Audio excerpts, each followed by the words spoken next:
আসসালামু আলাইকুম ওয়া রাহমাতুল্লাহি ওয়া বারাকাতুহু। বন্ধুগণ, যথারীতি আজকে আরও একটি সতর্কতামূলক ভিডিও নিয়ে হাজির হয়েছি।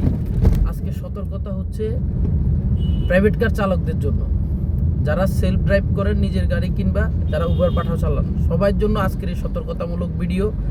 আপনি শেয়ার করে আপনার টাইমলাইনে রেখে দিন। আপনার বন্ধুবান্ধব যারা গাড়ি ড্রাইভ করে সবাইকে এই সতর্কতামূলক ভিডিওটি দেখিয়ে আজকের এই ঘটনাটি থেকে শিক্ষা নিয়ে সতর্ক থাকার কথা বলুন।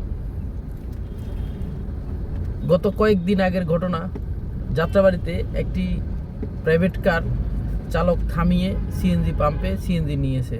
সিএনজি নেওয়ার পরে আমি ব্যক্তিগতভাবে আমিও যখন গাড়িতে তেল বা গ্যাস ঢুকাই তখন আমরাও এটা করি। কি করি, বাইরে বিল দিয়ে তখন ডোর লক করার কথা এত মনে থাকে না বা করি না, উদাসীন। তো সে যথারীতি একা ছিল, তাদের টার্গেট একা ড্রাইভার। তো সে যখন একা ছিল ডোর লক করার কথা ভুলে গেছে। তো সিএনজি পাম্প থেকে আস্তে আস্তে গাড়িটা সামনের দিকে যাচ্ছে, এখনো বের হয় না, বের হবে এই মুখে।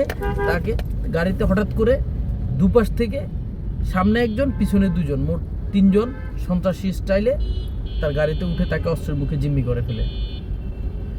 জিম্মি করে পুরো ঢাকা শহর তাকে নিয়ে ঘুরায় এবং তার পরিবারের কাছে চাপ দিয়ে মুক্তিপণ দেওয়ার কথার জন্য তাকে চাপ দেয়।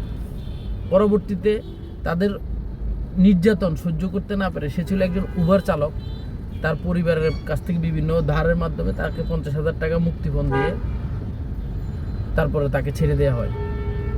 তো এই যে ঘটনাটা ঘটেছে, এটা কিন্তু একজন চালকের সাথে ঘটেছে এবং চালকের উদাসীনতার জন্য কিন্তু ঘটেছে।